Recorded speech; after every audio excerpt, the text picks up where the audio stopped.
Hello everyone, how are you? I hope all of you very good. And one thing, we remember that stay home, stay safe. And in this connection, I am come with my lecture series of the economic environment. Today I am going to elaborate the topic of the balance of trade and balance of payment. आज हम लोग जिस topic पर discuss करेंगे उसका नाम है भुगतान संतुलन और व्यापार संतुलन। इन दो चीज़ों पर हम लोग अलग अलग डिस्कस करेंगे कि दोनों का क्या मतलब होता है। लास्ट लेक्चर्स में हम लोगों ने जो पढ़ा वो उसमें फाइनेंस इन इंडिया था, मनी इन इंडिया था, आप लोगों ने फाइनेंशियल सिस्टम पढ़ा और भी बहुत सारे chapters, monetary policy, physical policy, ये सारी चीज़ें हम लोग डिस्कस कर चुके हैं। तो इसी कनेक्शन में हम लोग आगे मूव करते हैं और आज पढ़ेंगे हम लोग balance of trade and balance of payment. तो आगे जो मैं बात करना चाहूँगी कि हम लोग इस पर्टिकुलर चैप्टर में किन किन चीज़ों को इंक्लूड करेंगे। तो first of all we will discuss on that what is the balance of trade and what is the features of the balance of trade. Then in the next types of the balance of trade, then the equilibrium of balance of trade, then the balance of payment। उसके बाद हम लोग भुगतान संतुलन की बात करेंगे, क्या है, किन पर्टिकुलर विजिबल आइटम्स क्या हैं, नॉन विजिबल आइटम्स क्या हैं, features of the balance of payment क्या हैं और अकाउंटिंग सिस्टम क्या है हमारे बैलेंस ऑफ ट्रेड का, लेखांकन प्रक्रिया क्या होती है, उसको भी हम लोग देखेंगे कि किन किन कंपोनेंट्स को इंक्लूड किया जाता है बैलेंस ऑफ पेमेंट में। करेंट अकाउंट बैलेंस क्या है, उसके बाद कैपिटल अकाउंट बैलेंस क्या है, रिज़र्व अकाउंट क्या है, ये सारी चीज़ों को हम लोग कंटिन्यू करेंगे। और इसके बाद जो देखेंगे हम लोग लास्ट में difference between the balance of trade and balance of payment, और at the last what is the reasons of the disequilibrium in balance of payment. Balance of payment या भुगतान संतुलन में जो अंतर आता है या जो असंतुलन होता है उसके क्या कारण हैं और इनके क्या मेजर्स हो सकते हैं, इनके क्या उपाय हो सकते हैं, इसको हम लोग देखेंगे। ओके, तो let's I start with the chapter of the balance of trade and balance of payment. अब हम शुरुआत कर रहे हैं व्यापार संतुलन और भुगतान संतुलन से। So students, let's proceed.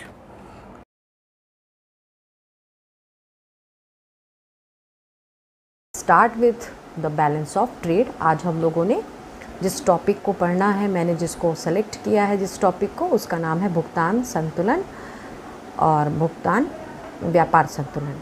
तो सबसे पहले हम लोग जानेंगे कि what is the balance of trade, व्यापार संतुलन है क्या। Here the balance of trade refers to the difference between the exports and the import of goods by a country in a year। किसी भी एक वर्ष में किसी भी देश के द्वारा किए जाने वाले आयात और निर्यात के बीच का अंतर ही व्यापार संतुलन कहलाता है।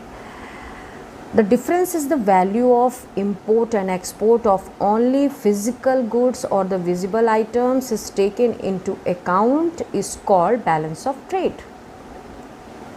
Only the physical goods or the visible items, हम लोग को सिर्फ बैलेंस ऑफ ट्रेड या व्यापार संतुलन की दशा में विजिबल आइटम्स को लेना है, दृश्य मदों को लेना है, या फिर आप इसको कह सकते हैं उन मदों को ही हम लेंगे, उन वस्तुओं का निर्यात और आयात लेंगे जो दृश्य हैं, जो दिखाई देती हैं। इसमें नॉन विजिबल आइटम्स को या नॉन विजिबल थिंग्स को या नॉन विजिबल पर्टिकुलरली इंपोर्ट और एक्सपोर्ट के से रिलेटेड चीज़ों को हम लोग इंक्लूड नहीं करते हैं। तो बैलेंस ऑफ ट्रेड में दो चीज़ें हम लोगों को ध्यान में रखने वाली हैं।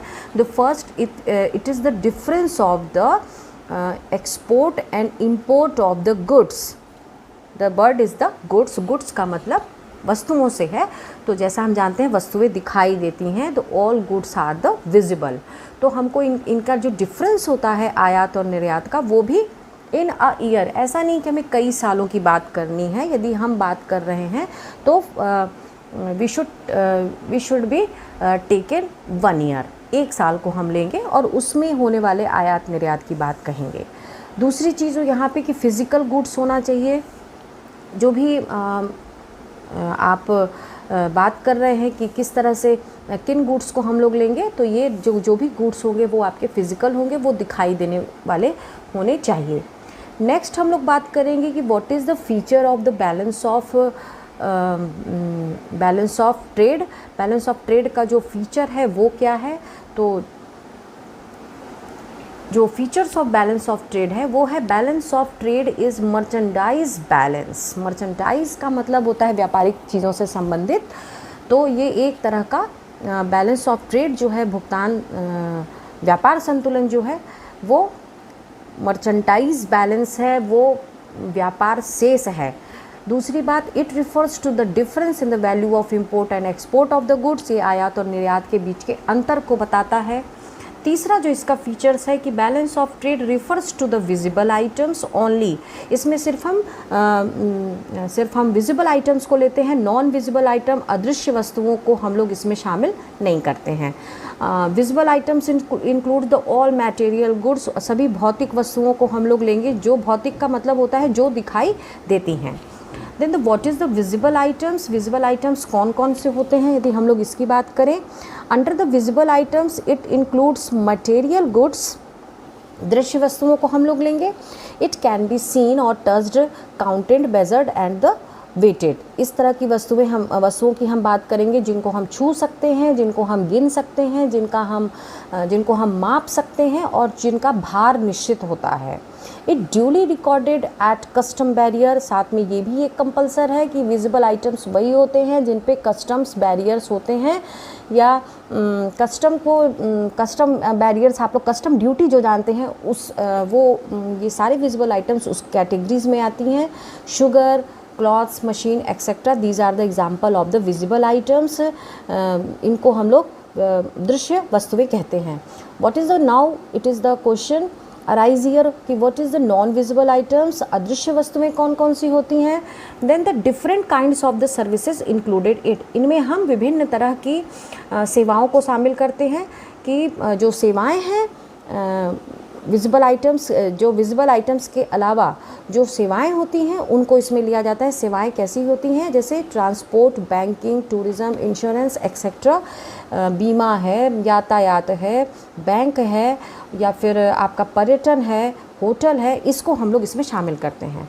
फिर बात आती है कि बैलेंस ऑफ ट्रेड के लिए, balance of trade now it's very clear that export of the visible goods minus import of the visible goods equal to balance of trade. यदि हमको बैलेंस ऑफ ट्रेड निकालना है तो इसका जो फंडामेंटल हो सकता है, इसका जो सूत्र है वो है कि दृश्य वस्तुओं का आयात में से हम दृश्य वस्तुओं के निर्यात को घटा देते हैं तो हमें बैलेंस ऑफ ट्रेड मिल जाता है। Then what is the types of the balance of trade? Under the types of the balance of trade, the one is the surplus, then deficit, and another is the balance. तो पहला जो होता है वो आपका होता है सरप्लस का मतलब अतिरेक, दूसरा घाटे का, और तीसरा जो होता है बराबर का होता है, या इसको हम लोग कहते हैं संतुलित। तो सरप्लस क्या होता है, तो सरप्लस का मतलब होता है balance of trade equal to, हम लोग कहते हैं export of goods is greater than import of goods, जहाँ पर आयातित वस्तुएं जो होती हैं वो कम होती हैं निर्यात के मामले में, या आप इसको कहिए कि निर्यातित वस्तुएं ज़्यादा होती हैं आयातित वस्तुओं से। दूसरा होता है डेफिसिट। डेफिसिट का मतलब, अब पहला वाले की यदि हम लोग बात करें तो आयातित का मतलब अन्य देशों से सामान को लेना, अदर कंट्रीज से इंपोर्ट करना, ठीक है। और निर्यातित का मतलब होता है कि अपने देश से अन्य देशों में सामान को भेजना या उसका विक्रय करना। तो ऐसी स्थिति में यदि विक्रय ज़्यादा हो रहा है और ख़रीद कम हो रही है तो हमारे पास पॉजिटिव साइन होते हैं, ये सकारात्मक चिन्ह होता है कि बैलेंस ऑफ ट्रेड जो है आपका वो सरप्लस में जा रहा है, अतिरेक में जा रहा है। दूसरा जो है वो डेफिसिट और द अनफेवरेबल जो होता है, जिसको हम लोग कहते हैं घाटे का व्यापार संतुलन। तो घाटे के व्यापार संतुलन में balance of trade equal to export of goods is less than import of the goods. आप इसको कह सकते हैं कि जो इंपोर्ट्स होते हैं, आयात जो होता है वो ज़्यादा होता है, जबकि निर्यात कम होते हैं, यानी देनदारियाँ ज़्यादा निकलती हैं और लेनदारियाँ हमारी कम निकलती हैं। देन तीसरा जो है वो है equilibrium balance of the trade. Equilibrium of the balance of trade के लिए हम लोग बात करें तो जो संतुलन की बात है उसमें अ कंट्री में have a equilibrium in balance of trade when the total value of goods exported by its equal to the total value of goods imported by it. It means the export is equal to the import. आयात और निर्यात जब बराबर होते हैं तो ना कोई देनदारियाँ होती हैं ना कोई लेनदारियाँ होती हैं, तो इस कंडीशन को ही हम लोग बोलते हैं इक्विलिब्रियम या संतुलन। नेक्स्ट बात आती है बैलेंस ऑफ पेमेंट की। ये हम लोगों ने अभी ट्रेड पढ़ा, अब हम लोग पेमेंट की बात करेंगे, भुगतान संतुलन की बात करेंगे। सबसे पहले बात आती है कि what is the balance of payment. तो balance of payment is the record of all economic transactions of a country in a given period with rest of the world. अन्य देशों के साथ में किए गए सभी प्रकार के जो आर्थिक सौदे होते हैं, जो इकोनॉमिक ट्रांजैक्शंस होते हैं, वो भी किसी एक पर्टिकुलर पीरियड में, मैं बार बार इस चीज़ को कहती हूँ कि एक समय, एक निर्धारित समय का ही हम लोग लेखा जोखा लेकर चलेंगे, उसके अकाउंट्स को लेकर चलेंगे। ऐसा नहीं है कि पिछले 2, 4 साल, 5 सालों को हम लेकर चलें, सिर्फ एक वर्ष की हम बात करेंगे, ओनली फॉर 1 ईयर्स। तो balance of payment is the record of the all economic transaction. जितने भी आर्थिक सौदे अन्य जगत के साथ में, अन्य जगत का मतलब अन्य देशों के साथ में होते हैं, उनका जो लेखा जोखा होता है, उनका जो रिकॉर्ड होता है, उसी को हम लोग भुगतान संतुलन या बैलेंस ऑफ पेमेंट कहते हैं। Then dealing with the other countries में क्या क्या चीज़ें आती हैं, ये किन किन चीज़ों के साथ में डीलिंग करते हैं। The first is the visible items. वो मैंने आपको डिफाइन किया है कि all physical goods is called the visible items. The second is the invisible items. Invisible items में क्या चीज़ें आती हैं? It includes, जैसे मैंने अभी बताया था, all items which are relevant to the service sector, जो सभी सेवा क्षेत्र से जुड़े हुए होते हैं, जैसे ट्रांसपोर्ट, बीमा या फिर आपका इंश्योरेंस, टूरिज़्म, ये सारी चीज़ें आपकी इनविजिबल आइटम में आती हैं, अदृश्य मदों में शामिल की जाती हैं। And the third is the capital transfer, जिसको हम लोग कहते हैं पूंजीगत हस्तांतरण। तो कैपिटल ट्रांसफ़र भी क्या आता है? It refers capital receipts and capital payments. ये सभी प्रकार की जितनी पूंजीगत प्राप्तियां और जितने भी पूंजीगत भुगतान होते हैं, ये उसको बताता है। पूंजीगत भुगतान का मतलब अभी हम लोग जब आगे इसके अकाउंट्स की बात करेंगे कि किन किन आइटम्स को हम लोग बनाते हैं, अकाउंट्स किसका रखते हैं, तो वहाँ ये चीज़ क्लियर हो जाएगी। तो ऑल कैपिटल रिसीप्ट, सारे पूंजीगत प्राप्तियाँ और सारे पूंजीगत भुगतान, ये जितने भी होते हैं, इसको कैपिटल ट्रांसफ़र या पूंजीगत हस्तांतरण में शामिल किया जाता है। Then what is the features of the BOP, balance of payment. The first जो इसका फीचर है, फीचर का मतलब फीचर को आप लक्षण कह सकते हैं। इसका जो पहला आपका फीचर होता है वो होता है it is a systematic record of all economic transactions between one country and rest of the world. ये किसी भी एक देश का या किसी भी देश के अन्य देशों के साथ में होने वाले सभी तरह के इकोनॉमिक ट्रांजेक्शन या आर्थिक सौदों का एक सिस्टमेटिक रिकॉर्ड होता है। सिस्टमेटिक का मतलब हम लोग कह सकते हैं कि नियमों के अनुसार जिनको बनाया जाता है। It includes all transactions visible as well as invisible. इसमें दृश्य और अदृश्य दोनों को शामिल किया जाता है। It relates to the period of time. एक समय से संबंधित होना चाहिए। मैं बार बार कह रही हूँ कि कई साल को लेकर हमें नहीं चलना है, किसी एक पर्टिकुलर टाइम पीरियड को हम लोग लेकर चलते हैं। Then it adopts a double entry book keeping system. ये दोहरा लेखा प्रणाली के माध्यम से ही अपने अकाउंट्स को मेंटेन करती हैं। इट हैज़ द 2 साइड्स, इसके 2 पक्ष होते हैं, credit side and the debit side. एक साइड इसका क्रेडिट होता है और दूसरा इसका डेबिट साइड होता है। And the all receipts are recorded on the credit side and the payments on the debit side. हम लोग डेबिट में सभी प्रकार के भुगतान को दिखाते हैं और क्रेडिट में हम लोग सभी प्रकार की प्राप्तियों को दिखाते हैं। Then general rules in the BOP accounting में क्या है? If a transaction earns foreign currency for the nation, it is a credit and is recorded as a plus item. तो बीओपी या बैलेंस ऑफ पेमेंट में accounting या लेखांकन के जो नियम हैं वो क्या हैं, तो कोई भी यदि ट्रांजैक्शन हम कर रहे हैं जिससे हम किसी विदेशी मुद्रा को अर्जित कर रहे हैं, फॉरेन करेंसी को अर्न कर रहे हैं अपने देश के लिए में, तो इट इज़ अ क्रेडिट, यह एक क्रेडिट है और इसको रिकॉर्ड किया जाता है प्लस आइटम के रूप में या धनात्मक के रूप में। If transaction involves spending on the foreign currency, it is a debit and it recorded as a negative item। और यदि हम किसी अन्य देश के साथ में जो हम सौदे कर रहे हैं उसमें हम फॉरेन करेंसी को विदेशी मुद्रा को खर्च कर रहे हैं या विदेशी मुद्रा में भुगतान कर रहे हैं, तो इसको हम लोग सकारात्मक नहीं मानेंगे, इसको हम लोग डेबिट आइटम मानते हैं और इसकी जो भी एंट्रीज होंगी वो डेबिट साइड में होंगी। Then what is the component of the BOP?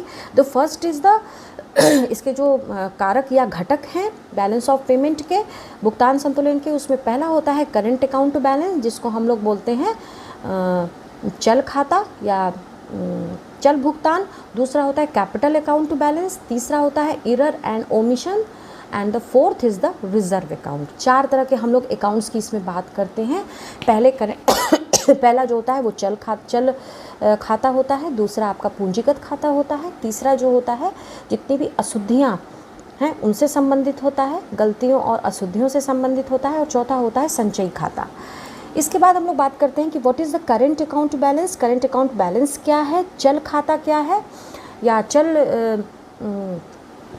चल खाते में हम लोग किन किन चीज़ों को इंक्लूड करते हैं। तो BOP on current account is a statement of actual receives and payments in short period. किसी भी एक लघु अवधि में करंट अकाउंट एक तरह का विवरण है। इट इज़ अ स्टेटमेंट जिसमें सभी एक्चुअल रिसीप्ट वास्तविक प्राप्तियों को एंड एक्चुअल पेमेंट्स वास्तविक भुगतानों को शामिल किया जाता है। Then the second, it includes the value of exports and imports of both visible and the invisible goods। इसमें हम लोग दोनों तरह के आइटम्स को लिखते हैं करंट अकाउंट बैलेंस में, आपका दृश्य और अदृश्य दोनों। There can be either surplus or the deficit in the current account। जो भी आपका करंट अकाउंट बनेगा या तो वो सरप्लस आएगा, अतिरेक में आएगा, और या फिर उसमें घाटे का आएगा। तो ये इन दोनों में से कोई भी करंट अकाउंट में बैलेंस आ सकता है। Next is that the current account include export and import of services, interest, profits, dividend and unilateral receipts payments from or the to abroad। Current account में हम लोग आयात और निर्यात आयात और निर्यात सेवाओं का, उसके ब्याज, प्रॉफिट्स, लाभ, डिविडेंड, लाभांश और अन्य हम लोग प्राप्तियों को, भुगतानों को शामिल करते हैं जो या तो विदेशों को की गई हैं या विदेशों से मिली हुई हैं। Next is the balance of payment on the current account refers to the inclusion of the 3 balances of namely. इसमें 3 तरह के जो बैलेंसेज होते हैं उनको हम लोग इंक्लूड करते हैं। 3 तरह के सेस को हम लोग शामिल करते हैं। पहला होता है मर्चेंटाइन डाइज बैलेंस, दूसरा होता है सर्विस बैलेंस और तीसरा होता है यूनिट्रैल ट्रांसफ़र बैलेंस। ये 3 तरह के जो बैलेंस होते हैं वो हम लोग इसमें शामिल करते हैं। The capital account is a record of capital transfer such as loan and investments between one country and rest of the world. Capital account एक तरह का रिकॉर्ड है, रिकॉर्ड इन द सेंस खाता है, जो वो सभी प्रकार के कैपिटल ट्रांसफ़र्स को बताता है, पूंजीगत हस्तांतरण को बताता है, जैसे लोन, ऋण या विनियोग, जो किसी एक देश और अन्य देशों के बीच में होता है। Then it is difference between the receipt and payment on account of the capital account. ये जो कैपिटल अकाउंट है, it is difference between the receipt and payment on account of the capital account, मतलब जितनी प्राप्तियाँ और भुगतान है इसके बीच के अंतर को बताता है। It involves inflows and outflows relating to investment, short term borrowings and medium term to long term borrowings. इसमें हम लोग इनफ्लोज मतलब आगत और आउटफ्लोज मतलब निर्गत, आने वाला और जाने वाला। इससे रिलेटेड जितने भी तरह के इन्वेस्टमेंट होंगे, विनियोग, शॉर्ट टर्म बोरोइंग का मतलब होता है लघु अवधि के ऋण या फिर लंबी अवधि के ऋण या फिर मध्यम अवधि के ऋण, इन सब को हम लोग इसमें शामिल करते हैं, इन लेने वाले को भी और देने वाले को भी। देन इसमें जो एक पॉइंट हम लोगों ने पढ़ा था कि reserve account, what is the reserve account, 4 तरह के हम लोग अकाउंट्स की बात कर रहे थे। तो the fourth is the reserve account. 3 accounts are included under the reserve account, IMF, SDR and reserve and the monetary gold are collectively called as the reserve account। इसमें कौन सी चीज़ें आती हैं? IMF इंटरनेशनल मॉनेटरी फंड, अंतर्राष्ट्रीय मुद्रा कोष, SDR special drawing right जिसको हम लोग बोलते हैं विशेष आहरण अधिकार, और रिजर्व एंड मॉनेटरी गोल्ड संचय और सोने से संबंधित और संचय से संबंधित सभी मदों को हम लोग यहाँ पर रिजर्व अकाउंट में या संचयी खाते में शामिल करते हैं। The IMF accounts contains purchases and repurchases from international monetary fund. Credit में क्या लिखते हैं? IMF अकाउंट के IMF अकाउंट्स में, और डेबिट में जो हम लोग लिखते हैं वो री-परचेस को लिखते हैं, यानी पुनर् खरीद को लिखते हैं। तो IMF के अकाउंट्स में 2 तरह की चीज़ें आ गई। Then in SDR are the reserve asset created by IMF and allocated from time to time to member countries. It can be used to settle international payment between monetary authorities of 2 different countries. SDR विशेष आहरण अधिकार, ये IMF की हिसाबी मुद्रा होती है, ये उनका accounting मुद्रा को आपको अकाउंटिंग करेंसी होती है जिसमें वो अपने सारे रिकॉर्ड्स को बनाते हैं। पहले डॉलर में हुआ करती थी, लेकिन बाद में 1971 के बाद SDR को IMF की मुद्रा माना जाने लगा, करेंसी माना गया। तो इसमें वो सारी चीज़ों को हम लोग SDR से रिलेटेड सारी चीज़ों को यहाँ रिजर्व अकाउंट में इंक्लूड करते हैं। Then what is the error and the omission? The entries under this The entries under this head mainly to lead and lag is in reporting of the transaction। Lag और lead हम लोगों ने पढ़ा हुआ है, stats में भी ये चीज़ पढ़ी हुई है जिसको हम लोग कहते हैं काल विलंबना, और तो इससे संबंधित जितनी भी चीज़ें होती हैं उससे रिलेटेड सारे ट्रांजेक्शन्स को भी हम लोग उसकी जो एंट्रीज़ होती हैं, उसका जो रिकॉर्ड मेंटेनेंस होता है वो उससे संबंधित है। It is of balancing entry and is needed to offset the overstated or the understand components। it is of balancing entry, ये एक तरह का शेष, इसमें सारे शेष का हम लोग रिकॉर्ड रखते हैं या उससे संबंधित पंजीयन प्रविष्टियाँ इसमें करते हैं। Then the what is the difference between the BOT and the BOP? आखिर बैलेंस ऑफ ट्रेड और बैलेंस ऑफ पेमेंट में अंतर क्या है? तो BOT refers to the difference between the export and the import of the goods by a country in a year। किसी भी वर्ष में किए जाने वाले आयात और निर्यात का बीच का अंतर ही बैलेंस ऑफ ट्रेड है। और बैलेंस ऑफ पेमेंट क्या है वो मैंने आपको बताया कि balance of payment is a statement of all economic transactions between the residents of a country and the rest of the world. अन्य देशों के साथ में किए जाने वाले सभी प्रकार के आर्थिक सौदों का जो विवरण होता है वो बैलेंस ऑफ पेमेंट में होता है। And the second difference is the it is a narrow concept. ये बहुत संकुचित होता है क्योंकि इसमें सिर्फ और सिर्फ हम लोग विजिबल आइटम्स को लेते हैं, और जो बैलेंस ऑफ पेमेंट है इट इज़ वाइडर कंसेप्ट क्योंकि इसमें visible as well as the invisible दोनों आइटम्स को लेते हैं हम लोग, दृश्य और अदृश्य दोनों मदों को शामिल किया जाता है। Then it is not significant for the economic analysis. यदि हम इकोनॉमिक एनालिसिस या आर्थिक विश्लेषण करना चाहते हैं तो सिर्फ विजिबल आइटम्स के ट्रेड के बिहाफ पे दृश्य मदों के आयात और निर्यात पे हम लोग एनालिसिस विश्लेषण नहीं कर सकते हैं। विश्लेषण के लिए दृश्य और अदृश्य यानी विजिबल और इनविजिबल दोनों तरह के आयात और निर्यात की ज़रूरत होती है। Then what is the disequilibrium in the BOP? Balance of payment में असंतुलन की स्थिति क्या होती है? तो a disequilibrium in the BOP means it's condition of the surplus of the deficit, जहाँ पर न तो जो स्थिति होती है वो ना तो आपकी अतिरेक की होती है और ना आपकी स्थिति घाटे की होती है। A surplus in the BOP occurs when the total receives exceed total payment. Surplus कब आता है? बैलेंस ऑफ पेमेंट की स्थिति में मैंने आपको बताया अतिरेक तभी आएगा जब आप निर्यात ज़्यादा करेंगे यानी बेचेंगे ज़्यादा और आयात कम करेंगे, खरीदेंगे अन्य देशों से आप खरीदेंगे कम। तो बीओपी का मतलब हुआ credit is greater than the debit. Disequilibrium of BOP में जो दूसरी चीज़ है, a deficit in the BOP occurs when the total payments exceed total receipt, जब जो प्राप्तियाँ होती हैं वो अधिक हो जाए और जो आपके भुगतान हैं वो कम हो जाएं, तो ये भी आपका बैलेंस ऑफ ट्रेड में